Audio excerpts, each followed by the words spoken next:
Exercise 1.1, page number 5 உள்ள first sum. Is 0 a rational number? Can you write it in the form p by q where p and q are integers and q not equal to 0? இப்போ நமக்கு என்ன கேட்டிருக்காங்கன்னா 0 வந்து rational நம்பரான்னு கேட்டிருக்காங்க. 0 வந்து rational நம்பரா? Can you write it in the form of p by q? P by q ஃபார்மில் அதை எழுத முடியுமா அப்படின்னு கேட்டிருக்காங்க. பி பை கியூ ஃபார்ம், அதாவது ரேஷனல் நம்பர்னால் எப்படி இருக்கணும்? பி பை கியூ ஃபார்மில் இருக்கும். பியும் கியூவும் இன்டிஜர்ஸாக இருக்கணும். கியூ வந்து நாட் ஈக்குவல் டு 0. இப்போ சொல்யூஷன் 0வை நம்ம 0/1ன்னு எழுதலாம். அப்போது 0/1னா 0 தான். இது வந்து ரேஷனல் நம்பர் தான், அப்படி தானே? Yes, it's a rational number. We can write it in the form of p by q, q not equal to 0. Q வந்து 0 கிடையாது. நம்ம என்ன பண்ணியிருக்கோம்? இந்த ஃபார்மில் எழுதியிருக்கோம். பண்ணுது இது rational number. 0 is a rational number. 0/1, 0/2, 0/3 எப்படினாலும் எழுதிட்டே போகலாம். எப்படி எழுதினாலும் ஆன்சர் வந்து 0 தான். அது வந்து ரேஷனல் நம்பர் தான். பி பை கியூ ஃபார்மில் எழுதியிருக்கனால அது வந்து ரேஷனல் நம்பர் தான். Second sum, find 6 rational numbers between 3 and 4. 3க்கும் 4க்கும் பிட்வீனில் உள்ள 6 ரேஷனல் நம்பர்ஸ் கேட்டிருக்காங்க. நம்ம ஆல்ரெடி எக்ஸாம்பிளில் பார்த்தோம் தெரியுமா? 10ஆல் மல்டிப்ளை பண்ணி 10ஆல் டிவைட் பண்ணுறது. அது அப்போ வந்து அந்த வேல்யூஸும் சேஞ்ச் ஆகாது. நம்ம ரேஷனல் நம்பர்ஸ் கண்டுபிடிக்கிறதுக்கும் ரொம்ப சிம்பிளாக இருக்கும். இந்த மாதிரி செய்யலாம். 3 எப்படி எழுதலாம்? 3/1 இன்ட்டு 10/10 என்னது 30/10. அது மாதிரி 4 எப்படி எழுதலாம்? 4/1 இன்ட்டு 10/10 40/10. இப்போ இதுக்கு பிட்வீனில் உள்ள 6 ரேஷனல் நம்பர்ஸ் கேட்டிருக்காங்க. அப்போ என்னெல்லாம் வரும்? 30/10க்கு ஆஃப்டர் நம்பர் என்னது? 31/10, 32/10, 33/10, 34/10, 35/10, 36/10. நமக்கு 6 ரேஷனல் நம்பர்ஸ் தான் கேட்டிருக்காங்க. அப்போ 6 நம்பர் எழுதினா போதும். 1 2 3 4 5 6.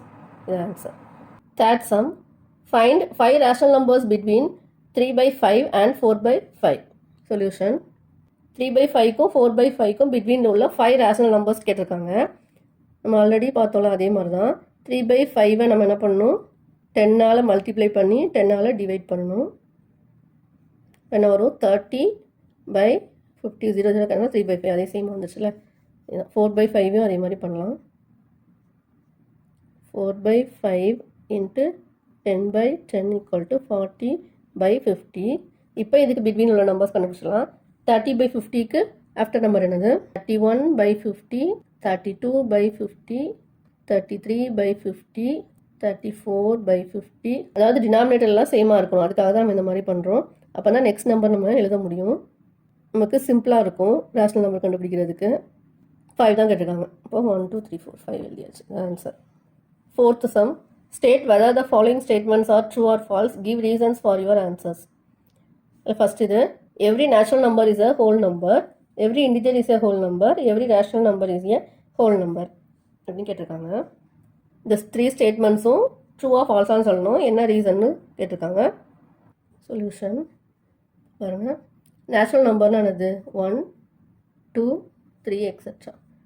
ஹோல் நம்பர்ஸ்னால் என்னது? 0 1 2 3 எக்ஸெட்ரா. இப்போ என்னது? இதில் உள்ள ஒவ்வொரு நம்பர் 1 2 3 எல்லாமே என்னது இதில் இருக்குது. இதில் எக்ஸ்ட்ராவாக 0வும் இருக்குது. இப்போ வந்து என்னது? ஹோல் நம்பரில் நேச்சுரல் நம்பர்ஸும் 0வும் இருக்குது. அப்போ என்னது? ட்ரூ தான். இப்போ every natural number is a whole number. இதுதானே? இந்த ஸ்டேட்மெண்ட் வந்து கரெக்ட் தான். True because the set of whole numbers consist of natural numbers and 0. இது ஃபர்ஸ்ட். இது செகண்ட். இது every integer is a whole நம்பர்னு கேட்டிருக்காங்க. இதுலேயே இன்டிஜர் வந்து என்னது? நமக்கு இன்டிஜர்ஸ் என்னது? Integers equal to -3 -2 -1 0 1 2 3. இதெல்லாம் இன்டிஜர்ஸ். இப்போ every integer is a whole நம்பர்னு கேட்டிருக்காங்க. ஹோல் நம்பரில் 0 1 2 3 இதுலேருந்து தான் இருக்குது. நெகட்டிவ் நம்பர்ஸ் கிடையாது. இப்போ என்னது? False. Because the set of integers consist of negative numbers also. Negative numbers இருக்குது. ஹோல் நம்பர்ஸில் இதில் நெகட்டிவ் நம்பர்ஸ் இல்லை. Next third. இது every rational number is a whole number. அதாவது ரேஷனல் நம்பர்னால் க்யூன்னு சொல்லுவோம். க்யூ வந்து என்னது? p/q ஃபார்மில் இருக்கும். q not equal to 0. Rational நம்பர்னாலே p/q ஃபார்மில், அதாவது ஃப்ராக்ஷன் ஃபார்மில் தான் இருக்கணும். ஆனால் நமக்கு வந்து என்னது? ஹோல் நம்பர்ஸ் வந்து ஃப்ராக்ஷன் ஃபார்மில் வராது. அதனால் இது வந்து false. False because the set of rational numbers consist of negative and fraction. இது ஃப்ராக்ஷன் ஃபார்மில் இருக்கும், நமக்கு இன்டிஜர்ஸில் ஃப்ராக்ஷன் ஃபார்ம் இல்லை, அதனால் இது வந்து இந்த ஸ்டேட்மெண்ட் வந்து ஃபால்ஸ். Thanks for watching.